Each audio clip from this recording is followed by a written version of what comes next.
तुम्हें क्या लगता है कि अगर तुम्हारे पास एक अच्छा आइडिया है और तुमने एक अच्छी स्क्रिप्ट लिख दी है उसको लेके, तो व्यूअर तुम्हारी वीडियो को एंड तक पूरे 10 मिनट तक देखेगा? तुमसे एक ऑनेस्ट सवाल है, अगर तुम एकदम नए क्रिएटर नहीं हो और तुमने यूट्यूब पे पास्ट में 4-5 वीडियोस डाल रखी हैं, तो अपनी उन 4-5 वीडियोस का रिटेंशन ग्राफ खोलो और मुझे एक चीज चेक करके बताओ कि 4 से 12 मिनट के बीच में कितने लोग बचे थे। अगर 50% से ज्यादा चले गए ना, तो ये वीडियो तुम्हारे लिए है, ये पूरा चैप्टर तुम्हारे लिए है। ध्यान रहे, जरूरी नहीं है कि कंटेंट अच्छा है तो लोग देखेंगे ही। हो सकता है तुम्हारी नजर से तुम्हें अपना कंटेंट अच्छा लग रहा हो क्योंकि तुमने उस पर मेहनत की है, पर क्या पता वही कंटेंट लोगों के लिए नॉर्मल हो। आज के डोपामीन एडिक्टेड जमाने में अच्छा कंटेंट काफी नहीं है। लोग बोर होने के लिए बहाना ढूंढते हैं, वो थोड़ा सा भी इंफॉर्मेशन ओवरलोड फील करते हैं और तुरंत अगले वीडियो पे कूद जाते हैं। कंटेंट क्रिएशन कोई चैरिटी नहीं है कि लोग तुम्हें अपना टाइम दान में देंगे। ये एक साइकोलॉजिकल वॉर है। अगर तुमने उनके दिमाग को हर 2 से 3 मिनट में एक नया झटका नहीं दिया तो तुम उन्हें खो दोगे। आज इस चैप्टर में मैं तुम्हें स्क्रिप्टिंग वो न्यूक्लियर वेपन देने वाला हूं जो व्यूअर को वीडियो छोड़ने ही नहीं देगा। इसे कहते हैं the open loop and the imagine करो हैक। इसे सीख लिया तो तुम व्यूअर को हिप्नोटाइज करना सीख जाओगे। सबसे पहले समझते हैं कि ये ओपन लूप एग्जैक्टली क्या बला है। इंसानी दिमाग को क्लोजर यानी पूर्णता चाहिए होती है। अगर मैं तुमसे कोई सवाल पूछूं और उसका जवाब ना दूं तो तुम्हारे दिमाग में एक खुजली शुरू हो जाएगी। जब तक तुम्हें वो जवाब नहीं मिलता तुम्हारा दिमाग उस टॉपिक को बंद नहीं कर सकता। इसे साइकोलॉजी में ज़ेगार्निक इफेक्ट कहते हैं कि अनफिनिश्ड या incomplete task cognitive tension create करती है, जिस वजह से माइंड बार बार उस तरफ लौटना चाहता है और वो इनकम्प्लीट बात दिमाग में बैठ जाती है और तुम उसे आसानी से भूल नहीं पाते। ओपन लूप की डेफिनेशन सिंपल है, स्क्रिप्ट के बीच में एक ऐसी इंफॉर्मेशन या सवाल फेंक देना जिसे तुम इनकम्प्लीट छोड़ देते हो और उसका जवाब वीडियो के एंड तक पुश कर देते हो। एग्जांपल लाइन, लेकिन ये तो सिर्फ शुरुआत थी, असली कांड तो तब हुआ जब उसने वो तिजोरी खोली। वो तिजोरी में क्या था वो मैं तुम्हें इस वीडियो के एंड में बताऊंगा। बूम, बन गया एक ओपन लूप। अब व्यूअर आगे की वीडियो तो देखता जाएगा, लेकिन उसके माइंड में ये बात भी घर कर चुकी है कि इस वीडियो का एंड होने से पहले पहले मुझे बताया जाएगा कि तिजोरी में आखिर था क्या। अब व्यूअर को पता है कि तिजोरी में कुछ क्रेजी है और अब वो अगले 8 मिनट तुम्हारी बोरिंग इंफॉर्मेशन भी काफी हद तक सुन लेगा सिर्फ उस एक जवाब के लिए। 90% क्रिएटर्स अपनी सारी की सारी इंफॉर्मेशन शुरुआत में ही उगल देते हैं।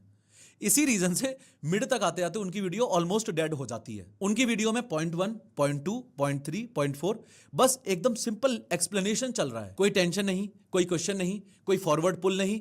ऑडियंस को लगता है कि हाँ बस हो गया, समझा दिया, अब मैं चलता हूं। क्यों? क्योंकि कोई ना कोई चीज उनके दिमाग में उन्हें फ्यूचर तक खींच रही है।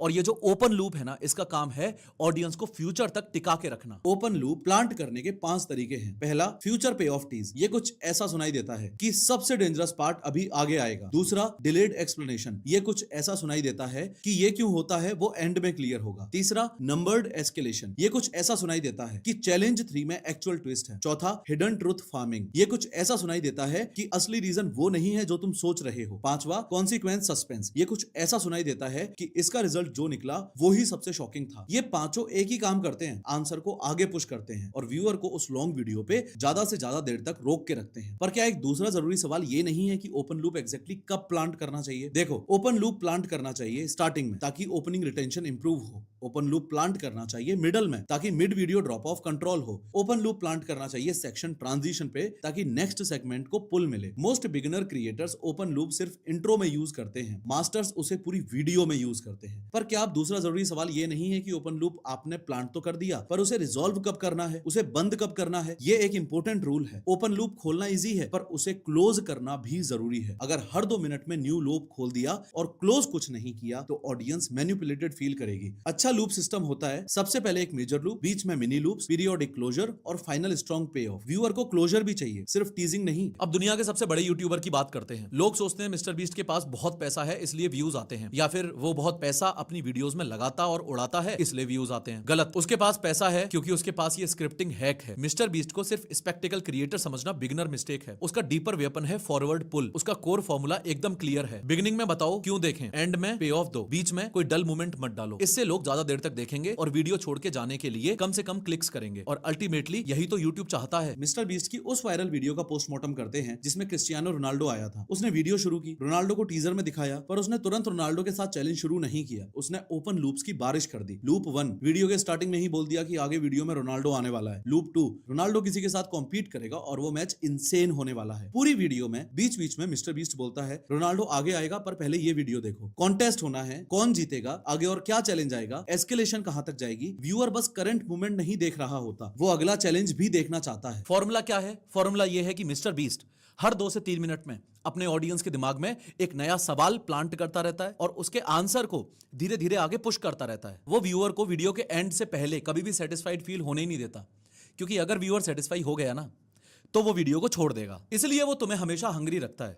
व्यूअर जब भी निकलना चाहता है तो व्यूअर का दिमाग बोलता है कि बस रुक रुक एक बार, बस ये देख ले, ये देख के चला जा। तो मैं भी अपनी स्क्रिप्ट में हर ट्रांजिशन पर एक छोटा सा ओपन लूप जरूर छोड़ना है। अब आते हैं इस चैप्टर के दूसरे और सबसे पावरफुल हिस्से पे। मॉड्यूल 2 के चैप्टर 8 में हमने मेंटल सिमुलेशन सीखी थी कि लोगों की इमेजिनेशन पावर कमजोर हो रही है। मॉड्यूल 3 के चैप्टर 5 में हमने देसी एनालॉजी सीखी। जब तुम इन दोनों को स्क्रिप्ट के अंदर कंबाइन करते हो तो तुम व्यूअर के दिमाग को कैप्चर कर लेते हो। ओपन लूप क्वेश्चन बनाता है, लेकिन उसके साथ ही एक ट्रिगर है, इमेजिन करो ट्रिगर, जो कि व्यूअर को उस क्वेश्चन के अंदर मेंटल पार्टिसिपेंट बना देता है। जब तुम अपनी स्क्रिप्ट में ये वर्ड्स यूज करते हो, इमेजिन दिस, सोचो, मान लो, 1 मिनट के लिए आंखें बंद करके विजुअलाइज करो, तो तुम सिर्फ इंफॉर्मेशन नहीं दे रहे, तुम व्यूअर को मजबूर कर रहे हो कि वो उस सीन का हिस्सा बने। अब समझो क्यों ये रिटेंशन का न्यूक्लियर वेपन है। क्योंकि जब व्यूअर इमेजिन करता है तो उसके दिमाग के वही न्यूरॉन्स फायर होते हैं जो तब होते हैं जब वो सच में वो काम कर रहा होता है। वो वीडियो को देख नहीं रहा होता, वो उसे एक्सपीरियंस कर रहा होता है। और इंसान एक्सपीरियंस को कभी भी बीच में नहीं छोड़ता। एग्जाम्पल देखो, अगर सिर्फ ओपन लूप होगा तो तुम लोग स्क्रिप्ट में बोलोगे एंड तक पता चलेगा फ्रॉड कैसे होता है। अच्छा है, पर ओपन लूप प्लस इमेजिन करो ट्रिगर होगा तो तुम लोग स्क्रिप्ट में बोलोगे सोचो तुम पेट्रोल भरवा रहे हो, सब नॉर्मल लग रहा है, लेकिन इसी वक्त तुम्हें चूना लगाया जा रहा है, कैसे, एंड तक समझ आ जाएगा। अब ये ज्यादा हार्ड हिट करता है क्योंकि व्यूअर सीन के अंदर है, क्वेश्चन अनरिजॉल्व है और आंसर फ्यूचर में है। ये है रिटेंशन गोल्ड। ये है एक रिटेंशन हैक जो तुम्हें हमेशा professor of how YouTube channel की लॉन्ग वीडियोस में देखने को मिलेगा। इमेजिन करो तुम एक हॉरर स्टोरी सुना रहे हो, सिर्फ ओपन लूप के थ्रू लिखोगे तो वो कुछ ऐसा साउंड करेगा कि कमरे में कौन है, लेकिन अगर तुम बोलते हो सोचो तुम उस अंधेरी गली में अकेले हो और पीछे से किसी के चलने की आवाज आ रही है, अब व्यूअर वहां से भाग नहीं सकता, उसका दिमाग हिप्नोटाइज हो चुका है। ये टैक्टिक ड्राई टॉपिक्स पे भी काम करती है। फाइनेंस पे इसका एग्जांपल कुछ ऐसा होगा कि इमेजिन करो सरकार अचानक तुम्हारे बैंक अकाउंट से सारा पैसा निकाल ले, ये कैसा फील होगा। डोपिंग पे इसका एग्जांपल कुछ ऐसा होगा, सोचो तुम ओलंपिक मेडल जीतकर निकले हो और तुरंत तुम्हारा सैंपल लिया जा रहा है। अब तुम्हारे करियर का सच एक लैब रिपोर्ट डिसाइड करेगी। हर नीश में ये काम करता है। ओपन लूप को अगर सिर्फ अकेले यूज किया जाए तो एक क्वेश्चन छोड़ देता है। इमेजिन करो ट्रिगर को अगर अकेले यूज किया जाए तो एक मेंटल इन्वॉल्वमेंट छोड़ देता है, लेकिन अगर दोनों को एक साथ में यूज किया जाए तो व्यूअर को सस्पेंस के अंदर लॉक कर देते हैं ये, क्योंकि अब उसके दिमाग में अनआंसर्ड क्वेश्चंस भी हैं और वो खुद भी उस पर्टिकुलर सीन का हिस्सा बन चुका है। इसे मैं हिप्नोसिस इफेक्ट कहता हूं। ये एक तरीके से लिटरल हिप्नोसिस है, पूरा साइकोलॉजिकल लॉक इन। यही रीजन है कि मेरी professor of how YouTube channel की वीडियोस में लोग 10-10, 15-15 मिनटों तक चिपके रहते हैं। मैं हर वीडियो में ये दोनों यूज करता हूं, ये मेरा पर्सनल एक्सपीरियंस है। पर सिर्फ लूप्स और इमेजिनेशन काफी नहीं है। अगर वीडियो 10 मिनट से ज्यादा लंबी है तो तुम्हें पूरा का पूरा टूल किट चाहिए ताकि व्यूअर के दिमाग को हर तरफ से घेर सको।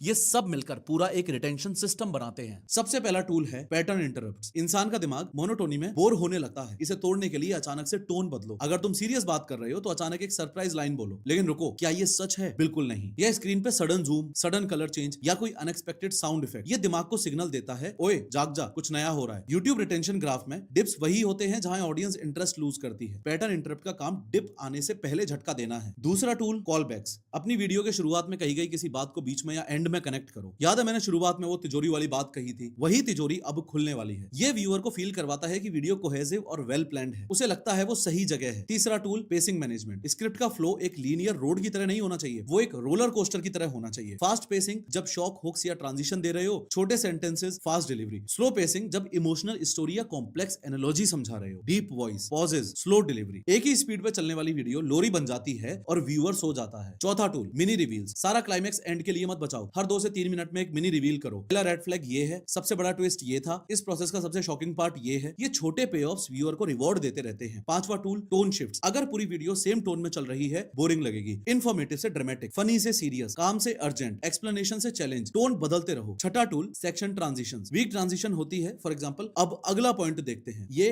डेड है। स्ट्रॉन्ग ट्रांजिशन होती है, लेकिन ये सिर्फ सरफेस था, रियल मैकेनिज्म अब खुलता है। ट्रांजिशन का काम सिर्फ मूव करना नहीं, पुल क्रिएट करना होता है। कमजोर मिड वीडियो स्क्रिप्टिंग का एग्जांपल है, अब मैं तुम्हें नेक्स्ट पॉइंट बताऊंगा। इसके बाद तीसरा पॉइंट आएगा, dry, mechanical, dead. Strong retention scripting का एग्जांपल है। पहला पॉइंट समझना जरूरी था क्योंकि बिना इसके तुम्हें वो हिडन ट्रिक समझ ही नहीं आएगी जो सबसे ज्यादा डेंजरस है। अब यहाँ क्या है, call back to prior point, future tease, relevance, escalation. और एक और एग्जांपल, वीक एजुकेशनल एक्सप्लेनेशन होगी, lie detector body parameters measure करता है। बेटर होगी, सोचो तुम किसी कुर्सी पे बैठे हो, सामने सवाल पूछा जा रहा है और तुम्हारी बॉडी तुमसे पहले रिएक्ट कर रही है। मशीन झूठ नहीं पढ़ती, मशीन तुम्हारी बॉडी की घबराहट को पढ़ती है और यही चीज इसे डेंजरस भी बनाती है। क्यों, वो आप समझो। इस दूसरे वर्जन में इमेजिन करो भी है, ओपन लूप भी है, एक्सप्लेनेशन भी है और नेक्स्ट पुल भी है। पर एक वार्निंग, ओपन लूप्स पावरफुल हैं पर मिसयूज भी कॉमन है। गलती number 1, too many loops no closure, audience manipulated feel करेगी। गलती नंबर 2, फेक टीज, सबसे पहले तो सबसे शॉकिंग चीज दिखा दी और फिर अगर पे ऑफ कमजोर किया तो ट्रस्ट डिस्ट्रॉय हो जाएगा। गलती number 3, loop without relevance, question interesting है पर मेन वीडियो से कनेक्टेड नहीं है तो भी गए काम से। गलती नंबर 4, इमेजिन करो विदाउट पर्पस, हर 2 लाइन पर सोचो बोलना इनफ है, उसे डीपन इन्वॉल्वमेंट के लिए करना है। गलती number 5, no mid video refresh, सिर्फ इंट्रो हुक और फिर फ्लैट एक्सप्लेनेशन, इसलिए काफी क्रिएटर्स व्यूअर्स को मिडिल में खो देते हैं। कंटेंट खराब नहीं होता, कंटेंट साइकोलॉजिकली इंजीनियर्ड नहीं होता, ये प्रॉब्लम है। लॉन्ग फॉर्म क्रिएटर्स के लिए एक नई प्रैक्टिस दे रहा हूं,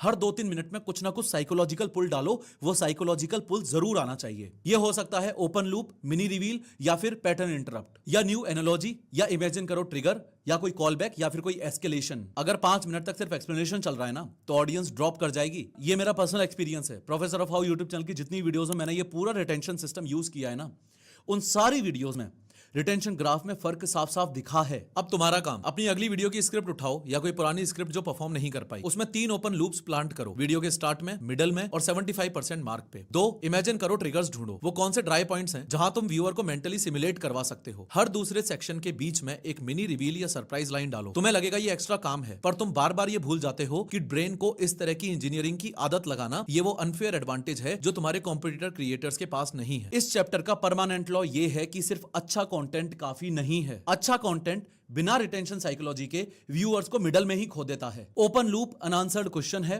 पर इमेजिन करो एक मेंटल पार्टिसिपेशन की तरह है। दोनों अगर साथ में यूज किए जाएं तो व्यूअर को एक सस्पेंस के अंदर लॉक कर देते हैं। स्क्रिप्टिंग का मतलब वर्ड्स लिखना नहीं होता, स्क्रिप्टिंग का मतलब होता है व्यूअर के दिमाग के साथ में चेस खेलना और तुम्हें हमेशा उसमें 2 मूव्स आगे ही रहना है। जिस दिन तुमने व्यूअर के दिमाग के साथ में खेलना सीख लिया ना, उस दिन से वॉच टाइम तुम्हारे पीछे भागेगा। अब तैयार हो जाओ एक स्पेशल रिटेंशन सिस्टम के लिए, चैप्टर नंबर 7 के लिए, द डोपामीन रीसेट।